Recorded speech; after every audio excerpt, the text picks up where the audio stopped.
Mike, good afternoon, everybody. Welcome to the Interviewing Wednesdays. We're very glad you're with us today. It is August 18th, 2021. If you have questions throughout the presentation, please just put them into the Zoom chat window. And for those watching on Facebook, please just enter your questions into the comment field. We will get to your questions at the end of the presentation. Please note this event is currently being recorded and is currently live on Facebook. The recording will be on the Career DFW Facebook page and the Career USA YouTube channel for others to view in the future. By participating in this event, and if you happen to post it, if you have your microphone or camera on, you give consent for your name and picture to appear. Please note that any comments you put in the Zoom chat window do not appear in the recording. Good afternoon, everybody. My name is Jeff Morris. Back in 2008, I started a website called careerdfw.org. Website to help those in the Dallas-Fort Worth area in their job search. In 2012, I started a second site, careerusa.org, to help people outside the DFW area. I have written a book called What I've Learned About Your Job Search that you may not know. It is available on Amazon. Since 2007, I've been facilitating and leading the North Dallas Plano Career Focus Group. The group's been around since the late 1990s, and I'll tell you about our upcoming program this Friday at the end of this session. And since 2017, I've been a member of the practice interview team. They've been meeting for many, many years, and you'll hear more about them in just a second. A great way to practice your interviewing skills. Well, we have two speakers who have put together this workshop for us, Mark McDonald, who leads the practice interview team, and Walt Glass, who leads the interview success workshop. So let me get them going here. This is a pre-recorded session. So once it's over, I'll be glad to answer any questions. It's about 60 minutes long, so just be aware of that. Yeah, I've been involved with the PIT crew since 2013, which was right after I got laid off for the third time. So I've walked in your shoes 3 times, and the first 2 times I landed pretty quickly within a couple of months. But that last time, which was actually at the end of 2012, it was much more difficult. And as a matter of fact, I never did get back to working in the telecommunications equipment industry. But the positive part of that was I did get involved in the PIT crew and have been doing it ever since. So the PIT crew provides practice interviews, and we do that in a very customized and personalized way. So you need to send in a resume and a job description when you're ready to practice. I have a group of volunteers. They've all been hiring managers, and many of them are in job transition, just like you, but every one of them, like my experience, have been laid off at least once. And so they're the ones that give the interviews. They're the ones that give you feedback. They're the ones that give you a very realistic interview experience based on your background and the job description that you provide. So we'll talk a little bit more about that at the end if there's time. But if you'd like to do a practice interview, just send your information, job description, and resume to the DallasPitCrew@gmail.com. And don't worry about how much it's going to cost, because it costs zero. Free. What's that commercial? Free. I encourage you to link in with me. That'll help build your network, especially for target companies and finding people to talk to inside your target companies. So you can go to LinkedIn and you can search on Dallas PIT Crew or just the PIT Crew, or you can search on my name. Be sure to include the middle initial and you'll find me pretty quickly. All I need from you is a brief note that says, I saw you on Interview Wednesday, and that's good enough for me. I just want to know where we made our connection, and then I'll add you to my network. So Mark A. McDonald. I also coach a little bit, a little bit means I coach on one key question, and that is, why did you leave your last position? Or it may be some positions in your past. You may have had a series of short-term jobs. You may have been out of work for a while, caring for a relative. If you've got a break in your career or a question mark in the flow of your career that you may have difficulty explaining, then that's what I coach people on, how to answer that question, and also any follow-up questions that may be generated by your situation. And so we do that via one-on-one discussion. And just like if you'd like to practice, just reach out to me at DallasPitCrew@gmail.com, and we'll schedule a session on the phone or on Zoom. I've had one this week. I'll have another one probably tomorrow. So don't be hesitant. If you've got any anxiety or anxiousness at all about answering those types of questions, let's have a conversation. It can only help. Okay, and then one more thing I want to mention today is that the pit crew is now offering one-way practice interviews. And I don't know if you guys have encountered this. A one-way interview is where you go to a website and they ask you questions. The questions may be written, or there may be a recording of somebody asking the question, and then you record your answer. There's nobody really there. It's all one way. And in some cases you get to retry, you get to review and retry. In other cases, it's just one and done. You get 2 minutes or 3 minutes to provide an answer. And so the pit crew has an option where you can practice that with 4 questions, and you get the questions in advance, but you only get one shot at it. So we're really trying to encourage you to prepare for that kind of one and done interview experience, one-way interview experience. And nobody sees this video but you, and it's not capped or recorded. Once you have it, if you want to share it with somebody, that's up to you, and maybe get some coaching or something like that. But just let me know via email if you'd like to participate in this new program with the pit crew. Thanks. Good afternoon, everyone. I also enjoy helping people with skills on their interviewing for confidence and success for hiring interviews. And I approach it a little bit differently. First, I think one of the basic things we need to do is to back up and look at interviewing itself. What are the basic questions? What are the 11 categories of questions? What are the motives behind those questions? Because we need to answer motives as well as questions. And if you walk in just responding to questions, we might miss the boat. So how do we really sell ourselves? I ask people, what do we sell ourselves? Or what is that? Well, it's who we are, what we do, and how we can help them. So how can we sell those 3 elements and differentiate ourselves positively from other candidates? So it's fundamentals. You will get a recording of your interview. It's very informal. I'll allow you to stop and think. What a wonderful idea. Stopping and thinking before we answer a question, right? So you get to pause, you get to think, you can start over. I mean, it's a workshop in that fashion. So we're looking at understanding the basics and the elements. And I give you suggestions, strategies, options, perhaps structures of how to answer these different types of questions. So you say, I know how to answer a star story question. I know how to answer a negative question. I know how to approach and answer a salary question, an overqualified question. I know how to handle those types of things, the opening, the closing. So that's kind of what we focus on. So you must be registered to attend. The About section on my LinkedIn page gives you all the details and information about that. Just send me an email and ask for dates, and I will send you some potential dates that are available. I only do 2 people at a time. So on Tuesdays, 10 to 12, and we do it on Zoom currently. So I would enjoy having you come down and participate. You can leave the fear, you can leave the anxiety, you can leave all the stress. We can have a session where we can have learning without squirming. Thank you very, very much.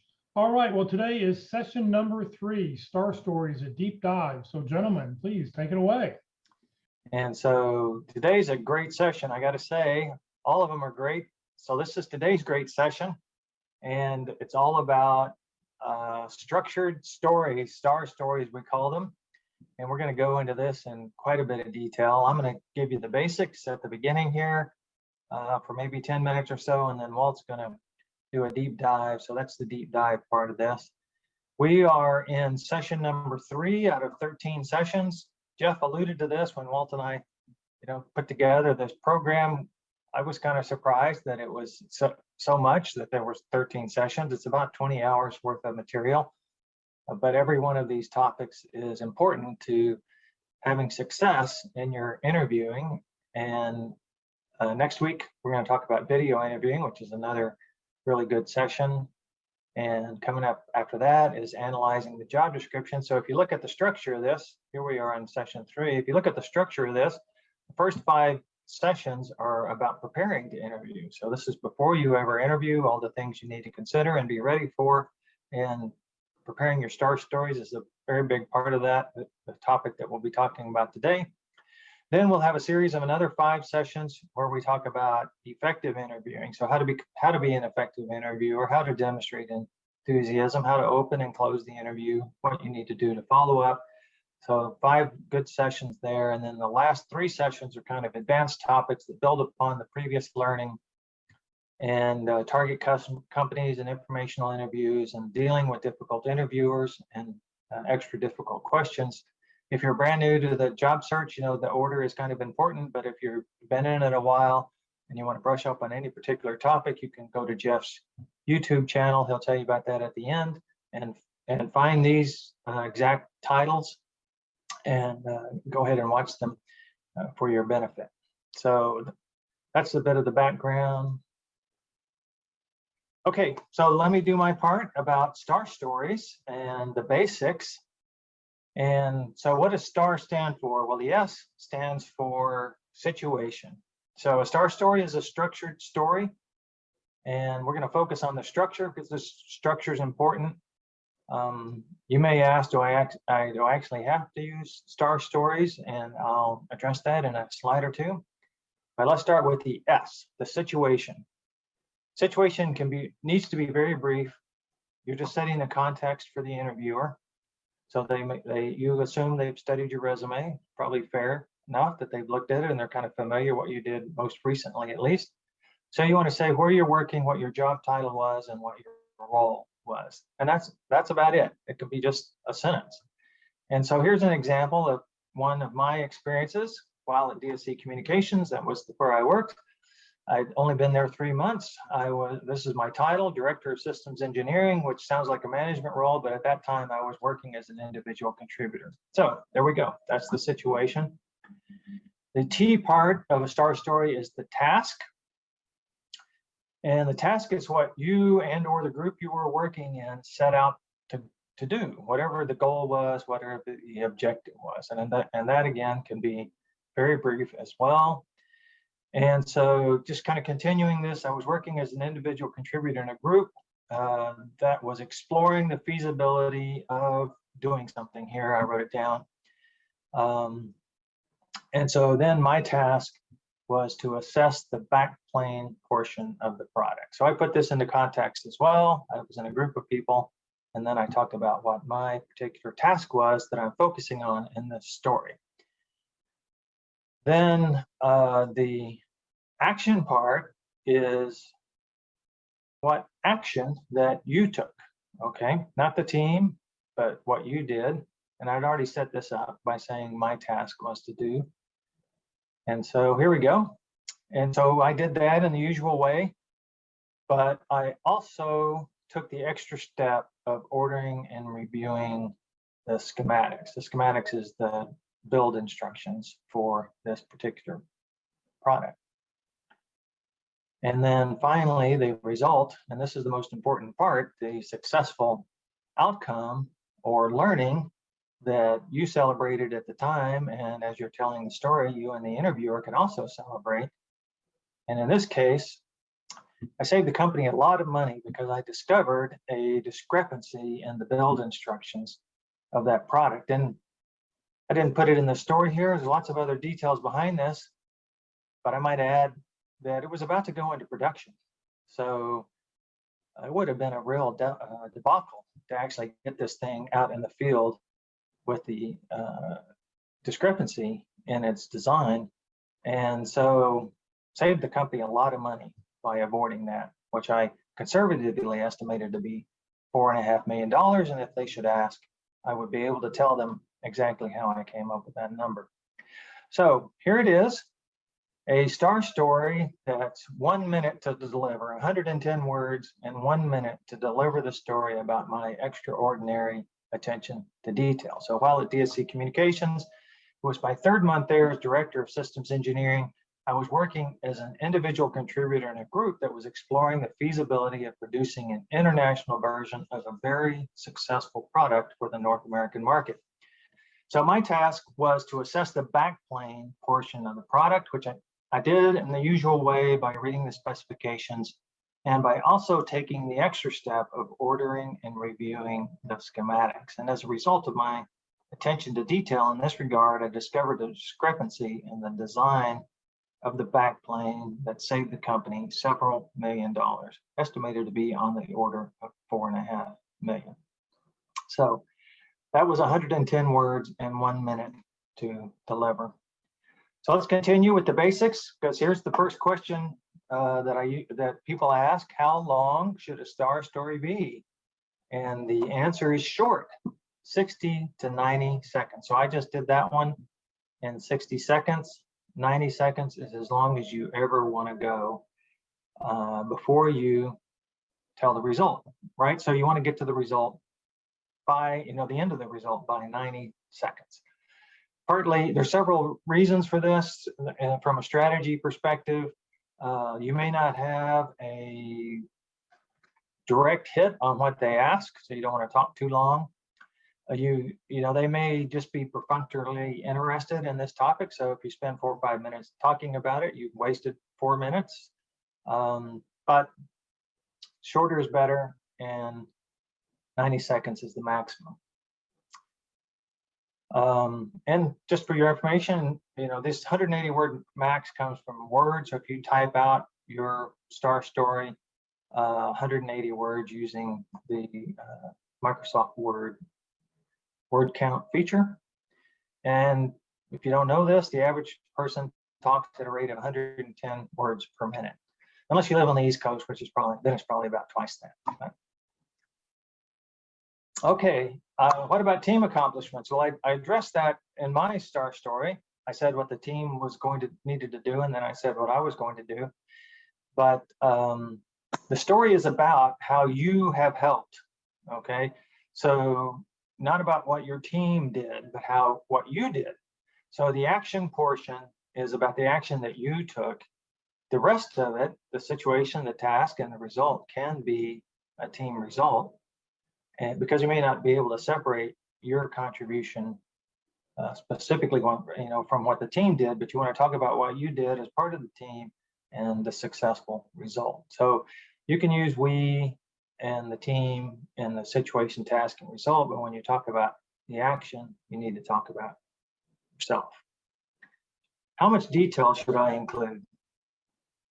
Well, most people put too much detail into their star stories. So the answer to this question is a few important details. And what's an important detail? A detail that supports the purpose for the story. So one achievement can have star story variations that illustrate different results. So the story that I told illustrated my attention to detail. I can use the same story to talk about an extraordinary commitment, because I did that backplane review in about 6 or 7 days. It was a lot of long hours collecting all of the information. So even though this one little attention to detail item saved the company a lot of money, there was a lot of little details that I had to check in that story or in that situation. And so I can use that same story with a different purpose. The purpose is to illustrate my extraordinary commitment. So I would probably leave out or add some different details to support a story about extraordinary commitment. So a few important details should be included. They make the story more interesting and more believable. They build credibility, but they don't cloud the issue with unnecessary details. And Walt will go through this in his portion, but the way you do this is you write it down. You write it down, and then you get it down to 180 words. And as you go through the process of shortening it in time, you'll decide on what to leave in and what to leave out. Just remember, most people add too many details. Okay, which results are more effective? Okay, this is a good one. Not all results are equally effective. Dollars are the best. You'll get a lot of interest from interviewers if you've got a story where you saved the company a lot of money or you brought in a lot of revenue. then followed by numbers or transactions, and time is a number, okay? But these are details, you know, saying that I did 150 travel arrangements in a month. That was my average. That's seems like a lot of productivity, yeah, as opposed to somebody who does 30 or 40. Percent is third, most effective. So a 10% increase, you know, if it's from 1 to 10, that may be a lot. If it's from 10 to 100, that may be great. If it's from 100 to 1,000, that sounds a lot better, you know. So if you need to use percent because you don't have any other way, maybe this is the way it was tracked, then you need to put it into context, okay? So what the base was and then what the percent improvement was. And so coming from a low value to, you know, a slightly bigger value, like from 1 to 10, is not as big a deal as going from 100 to 1,000, right? So you need to put that in context to illustrate how valuable it was. And then the least valuable is just qualitative, but you know, if that's all you've got, then, you know, you can use that. And qualitative would be something like, you know, after I did this, things were a lot better, or they were a lot more efficient. And but you can't really put a number to it. So I'd work hard to try to put a number to your effectiveness, to your results, as opposed to just using qualitative values. But that can be helpful if that's all you've got. Okay, tell me about a time. So most star stories start out this way. Tell me about a time when you had a boss, that when you disagreed with your boss. They may be, give me an example. So a star story is called for when you get to pick the topic, more or less, not necessarily topic. When you get to pick the situation, when you get to pick the time, you know, go through all your history and tell me about a time when. Now, not all questions are star stories, so not all questions require a star story. So if you're just asked a direct question, then, you know, give a direct answer, a 20 or 40-second answer. So sometimes I see people try to tell a star story to answer every question, and that's just not called for. Certain questions benefit from a structured story. Other questions just should be answered as briefly as possible. Sometimes there's doubt about the right story. So first of all, if you have some doubt about the question, then ask for clarification. Okay. But let's say they ask a question and you don't have a star story that's directly applicable. So you need to pick out a story that's close, something that's close to what they ask about. And it's only going to be 90 seconds long maximum, and there's going to be a good ending. But then you should say, did I answer your question? Okay, so if you've completely missed, you've only used up at most 90 seconds, and then you've asked the interviewer, and they may rephrase the question, or they may say, that's close enough, and go on. So that's the way there's work. If you have some doubt that you've hit on the right story, first clarify the question, make sure you understand it, and then still try to answer it. I think it's not so great to say, no, I don't have any experience with that, or no, I can't think of any experience. You might say something like, well, you know, here's something that I believe you'll be interested in, and then tell them the story.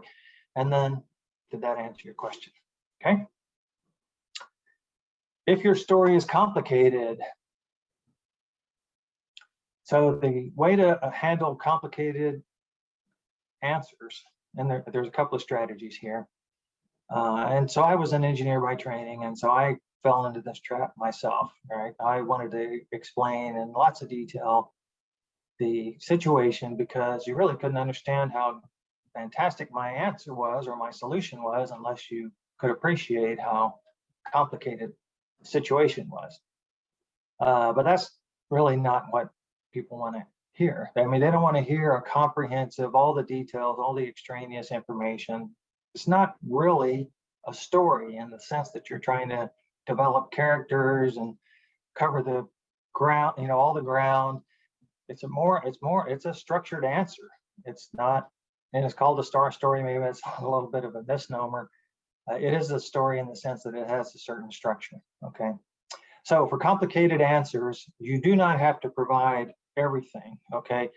You need to prioritize and then you need to enumerate. For example, somebody may ask you, well, how are you so successful in that project? Tell me about a time you had a successful outcome with some specifics about it. Okay, so you say, okay, well, there were 5 things that I did that made this successful.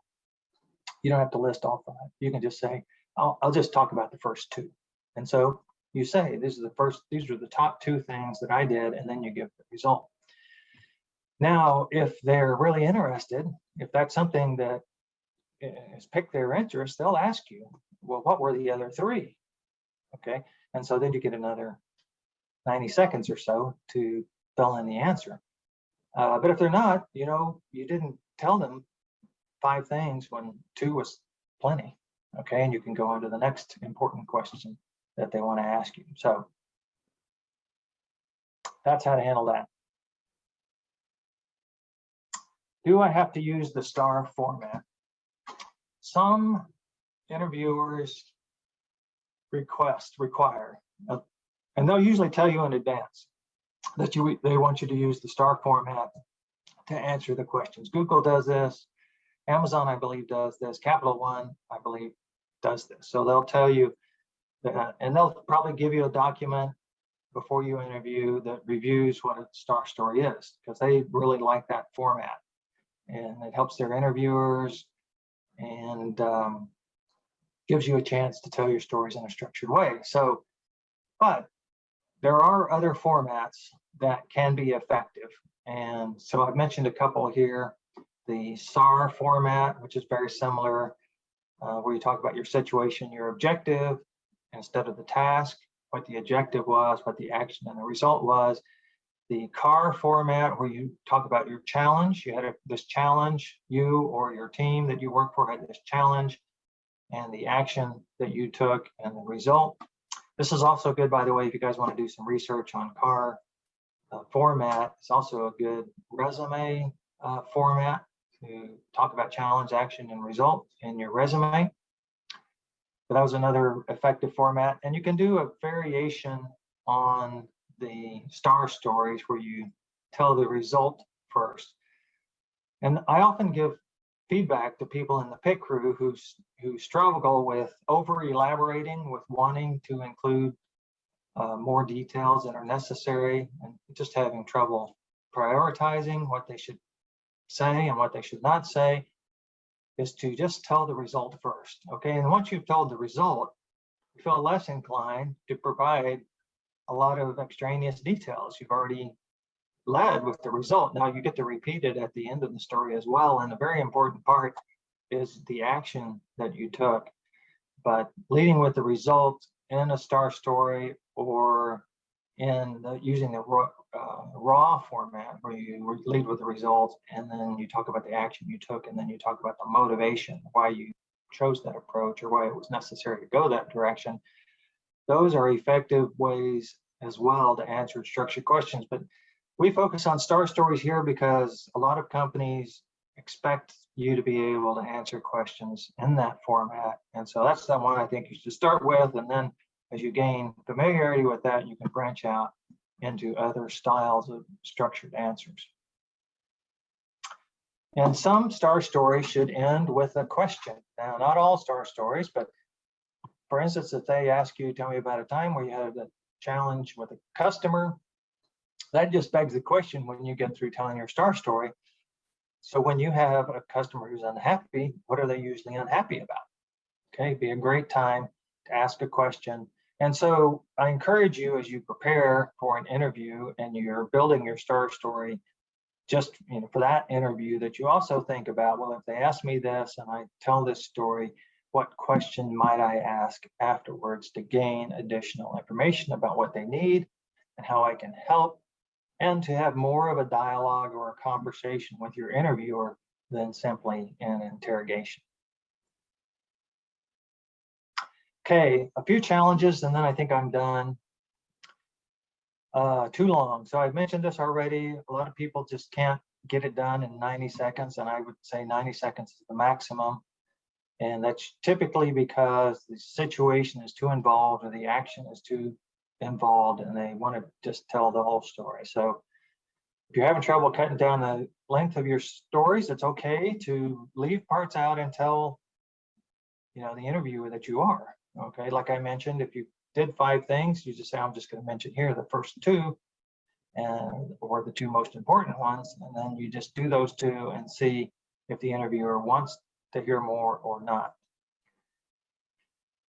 Some people get so wrapped up in telling the story and the results, the very last thing, they leave it out. They end the story with what I did. And people have this problem with their resume as well. The resume would be full of things they do or did, but not talk about the result of those things, not talk about how it helped. And so this comes out in the interview as well. They'll tell the story, the situation, the task, and the action, and they forget to tell the result. So no value or success is offered and no celebration is involved. So you want to get to that result and celebrate it, put on a big smile, lean forward, be proud of yourself. But if you forget to tell the result, that's not going to work. Too much we. Yeah, a lot of people have been taught that there's no I in team, and that's true. There is no I in team. But when you're interviewing for a job, it's about how you can help. So you need to describe how you helped in the past, and it's got to be, my part was, or my task was, or my contribution was, or I did this, or I did that. And but the rest of the story can give due credit to the team, the environment that you are in. Okay, here's a good one. And so I talked about, how much detail should you put in a star story? A few important details. Some people answer their questions very generically. It's almost as if they're trying to teach, kind of professorial, a generic answer. Well, if I had this problem, I would have done this and this, or to solve this problem, you do this first and that second. So it's not personalized and it's not specific to a real situation. And that's a big mistake. It's not at all credible. And it may really damage your chances because the interviewer may conclude that you've never done it. You've read about it and you may have seen somebody do it, but you've never done it yourself because you can't tell the story of the specifics of that event. So don't watch out for this being too general or generic in your answers. Okay, well, that's my part of it. I've got a moment maybe for if there's been any questions. I forgot to mention, if you have questions, put them in the chat. Doesn't look like we have any. So Walt, why don't you take over? I'd like to back up for a moment. One of the differentiators that I include in the interview workshop is when you answer your questions, whose frame of reference are you in? 99% of the time, it's in our frame of reference. And so the suggestion is to say, well, we need to include the interviewer's frame of reference. What are they thinking? What are they looking for? Why this question? Why now? Why from this person? And why this point in the process? So I want to do the same thing here with Star Story. Let's back up. Let's look at the hiring company and look at their side of things on the Star Stories, and we'll talk about that briefly. So this came about with behavioral event interviewing. It started back in the 70s, and it was really came out to be, says, I really need to figure out how I can tell in an interview whether a candidate can actually do the job. Now, it's a little bit broader than that. It's, do they fit in here? Can they do the job? And can they achieve the results that we're looking for? But basically speaking, if you can relate instances where you've done these things, I'll feel very confident that you can do the same things here. So that's how it was born. So the premise is that the most accurate predictor of the future performance is in past performance in similar situations. So that's why we get asked these questions. If you can't tell a story about doing that, that means you haven't had the experience. And so that's one of the basic things that they look for. But then they want to know how you think, how you approach, who do you involve, all that sort of detail in a very brief and concise way. So to do this the way you would do it if you adopt behavioral event interviewing as your interviewing style, you would determine the competencies for a job. And you say, what are the knowledge? What are the skills? What are the abilities? What are the characteristics that we need in a person to be successful in this role? So they would write them out, put them down and say, okay, these are the essential things that we're looking for. And what behaviors are important or strategically critical. So when I do my job description now, I can include these types of items in the job description to say, okay, I'm targeting the right kind of person. I should get the right kind of applications or the right kind of people that fit these kind of qualifications. So that's why our interviews always stress to be everything in our resume and everything in our interview is relevant to the job. Not all of it's found on the job description. It's a starting point, but we want to at least find out what they're looking for and how we can help them in that in the interview. So once they get those, they select it, prioritize it, and put it in the job description. So here's an example of some competencies, and I'm going to drop a little file in the chat window right now that you can look at your leisure. And they list these particular competencies, and then they have questions that an interviewer would ask to determine if you have that competency. So if they want action-oriented, here's the type of question. So you can go through this list and say, how would I describe myself? Which one of these are the top 3 or 4 that would describe me? I'm a strategic business focus. I really act like an owner. I have a passion for this, whatever it might be. Critical thinking is kind of a pet peeve with me because most people don't know what it is when they ask for it, and people that answer it don't know what it is either. So you might want to look that up. But what are the ones that fit me, and what kind of questions might I expect to do that so that I can generate a star story for my competencies based on what relevancy I know, right? So why do they have it? Well, it allows them to do this. I have a fair, equitable, objective, reliable tool. So, all right, I can set clear criteria on what I'm looking for, and I will be basing my assessment on everybody, asking them all the same questions. So I'm comparing apples to apples. And I can also set reliable expectations regarding future performance. Now, I was doing an interview yesterday, and the job description was 5 pages long. There were at least 27 competencies mentioned in the job description. It was an executive level job, and it was like, gee, I went back to the last list that I just showed you, and I had to add 3 or 4. They had even more, so there was a lot on there. So you have to kind of prioritize and look at what it has. And if your job description doesn't have those, find some similar job descriptions that include those. You can use JobScan if you know about that to kind of compare, but look and see what kind of words they're using and what shows up the most often. But this is how the company does it. So, okay, now if I want to go back and somebody comes back and says, were you not fair in the interview? He said, yes, I was. I asked all the same questions. I evaluated the same process. I can go through all that sort of thing with the company. So they demonstrate by our response that we've actually had that experience, and it shows how we think and gives us a nice, easy, for a hiring company, gives us a nice way to compare candidates. So why are they so significant? Why are we pushing star stories? You hear about them everywhere. If anybody's on this session today and hasn't heard about a star story, then you are very early in your job search. It only takes a couple of weeks to hear about star stories. It doesn't take long for us to know about that. So why are they so important?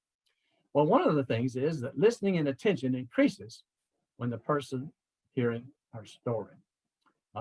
Dale Carnegie used to say some of the most powerful words are, I remember one time when, okay, I'm beginning to tell a story. People like stories. Presenters who do well have examples and tell stories of things to illustrate what they're talking about. So those kind of things increase attention. Everybody likes to hear them. They also actually empathize with us. And I think there's another word for it, but they put themselves in the story, identify with us in the story, and lives it. And I liken it to Tom Cruise in one of his Mission Impossible movies is in this, he's hanging outside the window of this hotel in Dubai that's 400 miles high or something like that.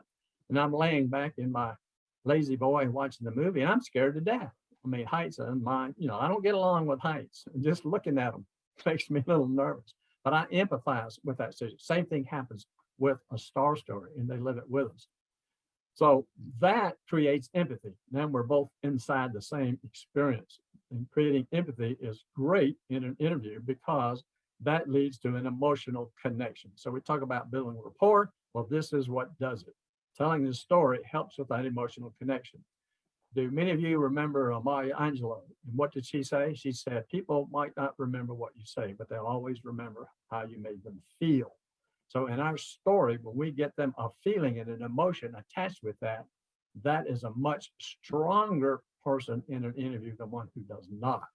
So the other good thing about Star Stories is that we all want to know what happened, all right? So if I told you, I said, well, one time when I was the account relationship manager serving colleges and universities in Texas, I had a CIO of one school accuse me of bait and switch, all right? Does that pique your interest? Would you like to know how I handle that? Does that say, oh, really? What did you do? What happened? How did it come out? What did you do? Okay. And the story doesn't end with I was fired. No, it was a much better success story than that. So we all kind of want to know what happened. And that's one of the reasons we like to put the R last. However, there are times when I definitely say put it first. And that's when they're not asking for star stories. And you might answer a question with their answer, just like Mark was talking about. You give an answer, but you might say, would you like me to tell you about a time when and you give the R in your star story? Because when they're not asking them, that's a way of asking them permission. In other words, I want to stay on their agenda. I just want to change it. Would you like to hear about a time when I did this? Those have to be really brief because most of the time they're going to be polite and say yes. So we don't want to take a long time telling those stories. So 60 seconds is okay. The other positive thing is that interviewers remember our stories. They won't remember all the things about us. In fact, in my interviewing life and talking to hiring managers, I used to have leadership sessions and teaching them on behavioral event interviewing and just hiring in general, because our hiring managers didn't know how to do it. There's a few out there that are like that today, by the way. So I would talk with them and say, what is it that you remember about an interview? So I happen to see Leslie. She's kind of at the top of the screen, so I'm talking to you, Leslie. So one of the things that happens is they say, well, I remember Leslie. I'll say, yeah, well, what was it about Leslie that stood out? And there's this pause and there's it was just a good interview, all right? Meaning there was a connection made, all right? There was a positive thing. I remember Leslie. There's something positive about it. I might not even be able to list all the pieces of it. I probably could. But, we go into this thing, everybody takes notes and they get down and we sit there together and we say, okay, candidate A said, candidate B, we go through all this analytical process for that. But included in that is when you vote, you're going to vote for the person that you want to work with, right? That can do the job and they can help you. You're not going to vote for the person that you don't want to work with, right? And so that's the characteristics and that's the cultural fit. But they remember that and connect it to us. So what if a question is not asked? Well, that's what I do. You give a response and say, would you like me to tell you about a time? There also might be times when there's kind of a pause and there was something that was discussed earlier. And so while there's this pause going on, you might say, we were talking about this, or you were looking at this particular aspect. Would you like for me to tell you about a time when a relevant achievement to the topic of discussion inside the interview? Just for aiding you in brevity, I'm giving you some starter sentences to help you be brief. So the interviewer is going through the situation, task, action, result, and if they were to ask 4 questions, that's what they'd be. Tell me about a time where you faced the multiple competing deadlines, what'd you do and how did it turn out? So when I was job title at company, optional context, like Mark was saying, the challenge or the reason was, or whatever. And so earlier I said my situation and task, and when I was the account relationship manager serving college and university in Texas, I had a CIO accuse me of bait and switch. I gave you the situation and the task in 1 sentence. So the briefer, the better. You can use 2 sentences, okay? But see if you can't wrap it down to a maximum of 1 sentence for each one of those. It doesn't need to be long and involved. What did you do? So what I did was, and so here's my brief action steps at the high level, 4 or 5. I don't go into details on all of those. I'll talk a little bit about it. I might say, for example, so I formed a team from operations, marketing, sales, and HR, right? And did this with the team, all right? Now, one of the questions that I would ask as a follow-up if somebody told me that, I said, tell me, how are you able to compete with the team's time doing their regular jobs and the time that they had to spend on this particular project? Because that was always my biggest challenge with forming teams, was getting time. I mean, sometimes I had to go to a manager and say, the company's asking for this, the company's supporting this, are you supporting this? Okay, well then how can we make it available so that we have one of your team members commit to the time available and not kill them in the process, you know? Always thinking out for the employee, how we can do that to get commitment to pay attention to that. And then the results, and Mark's already talking about dollars, numbers, percentage, and value. Turning a customer around is value. I often see people not giving sufficient results, if they give them at all. I mean, it's really amazing.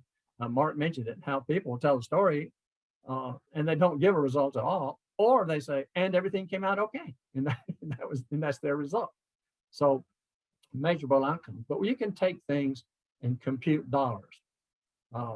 So if you did a project, the High Five construction project in northeast Dallas, huge road construction project, 2 interstates, basically, or US interstate together, was finished about 4 months early.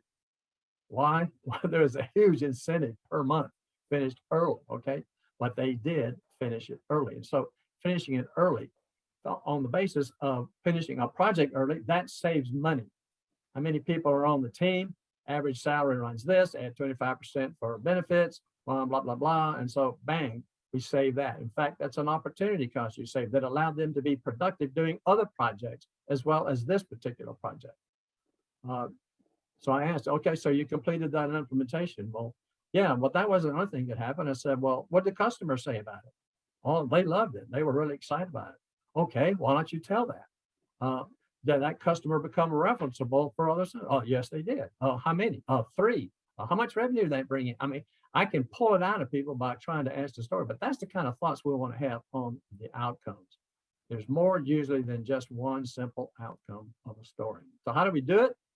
So we're going to select an achievement that's relative to the job you're seeking. Therefore, that implies we have an achievements list. We have this thing, and it's great to have in our resume, but here's that. So we start with R's in our star story. We start with that, and we write the story. I'm just going to write it down. I'm just going to spell it. I don't care what I'm saying. I'm just going to write it all down. I'm not caring about brevity, whatever. I'm just going to try to tell the whole story as best I can, all right? And be sure you include your results. They often omit those, all right? Then review this writing and remove any redundancy or unnecessary language. It really doesn't add any value to the story. So be the listener and look at the words and say, do these words really change anything? Are they really adding any value to it? What can I do to eliminate that? Make sure that your action steps are in some sort of chronological order in the process of how you went about doing things. So version 3 goes another round of reducing the non-relevant content. Work to structure sentences in fewer words that still provide essential information. And that's kind of fun to do. Here's this long sentence and say, okay, I've got 17 words here. How can I say that in 8 words? All right. And you can do it. It doesn't take much work to do it. Then you test that story with others. So practice that story. Be prepared to provide additional details, because if they want to know something more about it, then you can give those details. And so you want to keep it to that time limit of brevity. So practice that. In fact, if you've got Zoom, which most of you have, or in fact, your PC or your phone can record yourself. You can tell your story into the PC, record it, play it back. You can do it on your phone, play it back, and practice your story. It's important. I know this about me. I'll say, okay, when I get this presentation, I'm going to say this, and I'm going to say this, and I'm going to add this. And I get up there and I don't do that. And the reason why is because I didn't practice it. So practice helps you with that brevity and clarity. So here's an example. So I wrote out this story, and it was 782 words when I finished writing it out. And it had to do with the one about the bait and switch that I was talking about. So I wrote it out, and it was 782 words. So that takes a long time to say, right? That's somewhere around the 9-minute mark. So I went through and I said, oh, I don't need this. I don't need this. Let me just scratch all of that out. All right. So I eliminated all the non-value added words to it, and I reduced it down to actually reduced it by 42%. And so now I'm down from over 900 words to 452. So now I'm into version 2. So now I want to go through there, and I'm going to remove content, make shorter stories. I want to organize it all in the star format. And so my word count ended up 212, which is about a quarter and 94 seconds. So while Mark says 180 words and 90 seconds, no, I think it's 212 words and 94 seconds. So what I can do, I guess, is I'll talk a little faster. All right, I could say 4 seconds, I think. But you see the idea is to really, interviewers love conciseness. We talk too long. We do it. I do it all the time. So we talk too long. We love conciseness. So practice that part. So take your job description, look at all the items down on the left and say, what's my experience with that? What's the value add that I've done with that? And how can I put that result in a star story?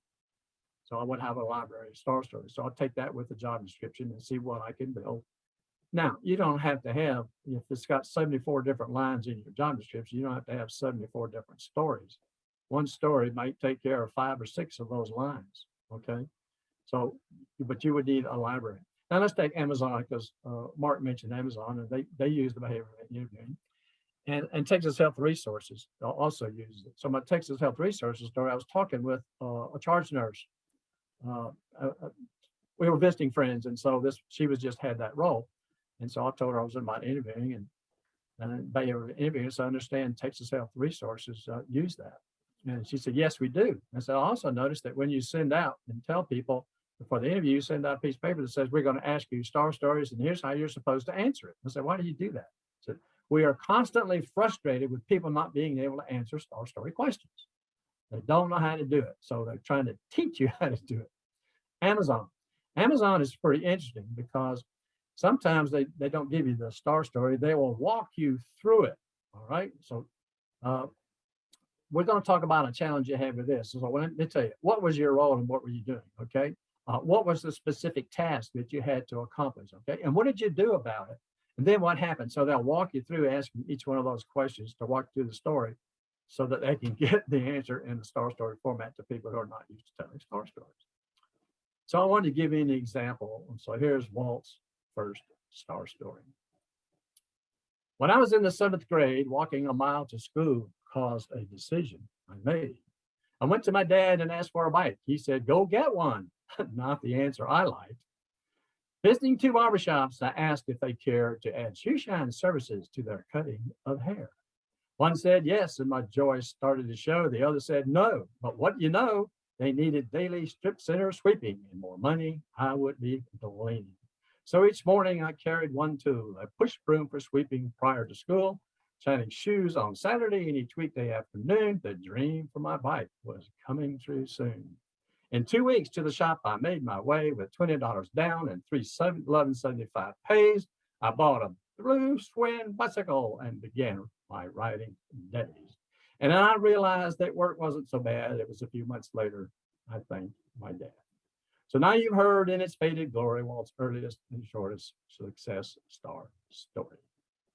So I'm going to add something to that.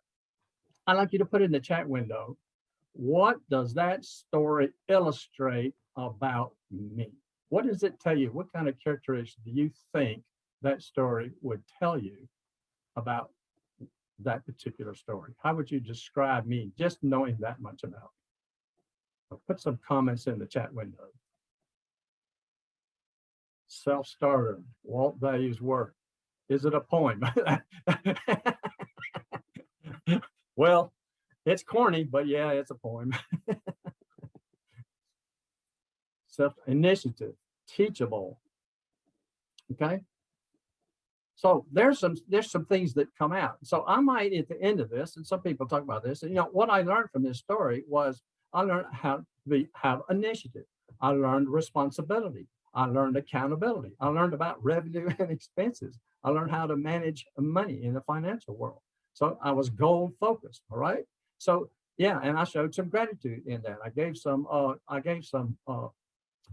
credits to my dad, who actually was the one who instigated that process. And he actually went out and built me a shoe shine box that I could sit on, that it had a little footstool for the, I'm talking about when shoe shines were 15 cents a piece. All right. It's been a long time ago. I would get a quarter if I got a 10-cent tip.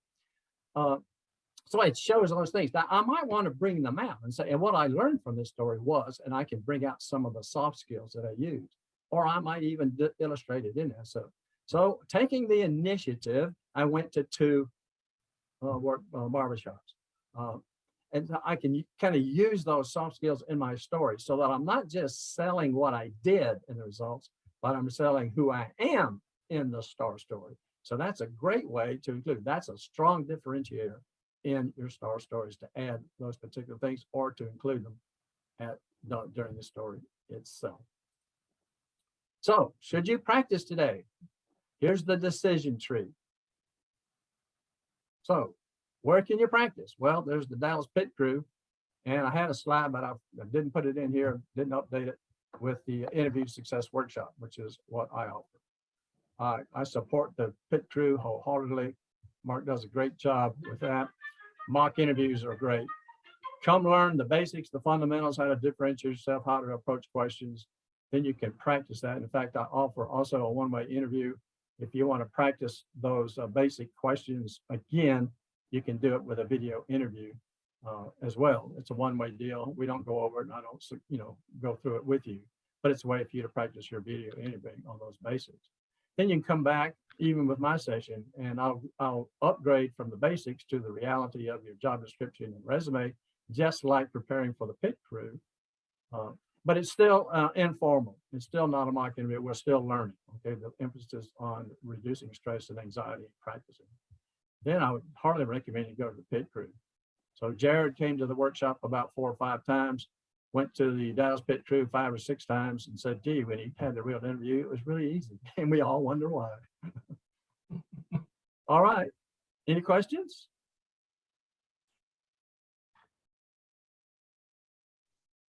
All right, well, that was pre-recorded. So if you have any questions, you're welcome to unmute your mic and ask her. If you want to put questions in the chat box, we can do that right now. So if you have any questions about the presentation, please let me know.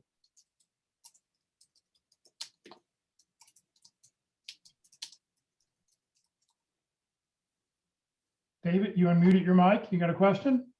Yes, I was going to just ask about, if you're a little bit older and you're telling a star story, you really don't want to, I guess, overblow the whole brag thing. Would it be good to use humor or to make it look like you're just very comfortable in your own skin, as opposed to going into some look at me kind of a thing?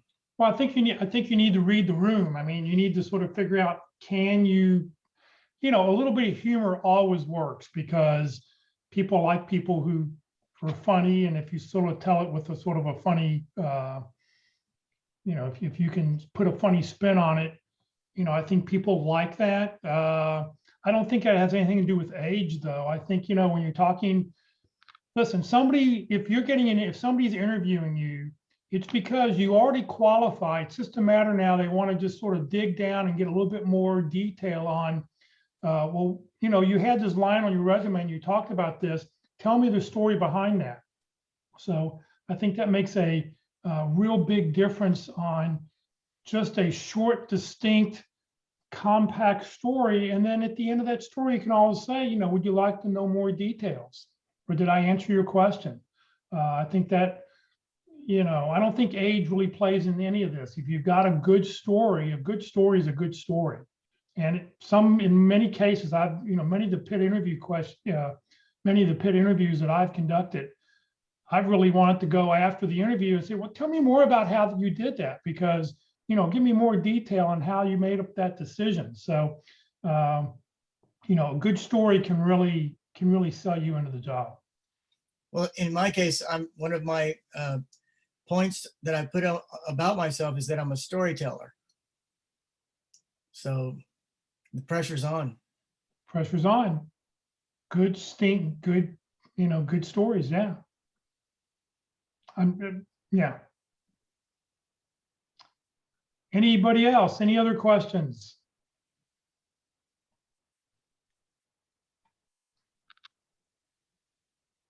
All right. Well, if not here, we'll go ahead and proceed. I'll sort of close out here. Thanks to Mark and Walt. Career DFW and Career USA, we're putting on training 4 days a week, so please join us. Tomorrow is the third Thursday of the month, so we'll be talking about resumes. Rex Sayat, who is one of the founders of the Frisco Career Transition Workshop, will be with us from North Carolina. He's going to talk about strategies to beat the ATS system. This Friday at the North Dallas Plano Career Focus Group meeting at 9:30 in the morning, personal branding. It is the third Friday of the month, but Women of Wisdom will not be meeting this Friday. Next Tuesday for LinkedIn Tuesdays, LinkedIn Search Engine Optimization with Ruth Lipsky. Next Wednesday for our interviewing session, as Mark and Walt talked about, video interviewing. It's about a 65-minute presentation next week. And then next Thursday will be the fourth Thursday, so we'll be talking about networking. Networking, the core of your search, and this is with Ford Myers. This will be our 21st different speaker talking about networking. So please join us next week. All right, this session has been recorded. It will be on the Career DFW Facebook page. I'll be uploading it to the Career USA YouTube channel. It'll be up there in the next couple hours. On the YouTube channel, it looks something like this. Click on playlist where you see the red arrow, and then down below, pick whichever playlist you want. Don't click on the video, but click where it says view full playlist, and up will come a list of all the different topics and titles that are there, and you can go back and watch any one you want. The newest one should be on top. If you're not receiving emails about our workshops and you'd like to join our distribution list, you're welcome to send an email to Career USA, the +sign subscribe at groups.io. Please remember, Career DFW, we're a 501c3 nonprofit organization. We have no full or part-time employees. Walt, Mark, they're both volunteers. All of our speakers are volunteers. I'm a volunteer. I've never gotten paid to do any of this over the last 13 years. This is what I do to give back to the community. Career DFW survives on donations to pay for Zoom, to pay for the web names, the website hosting, and stuff like that. So please consider making a donation when you land your next job. So thank you for joining us today. Have a great week, and hopefully we'll see you later in the week.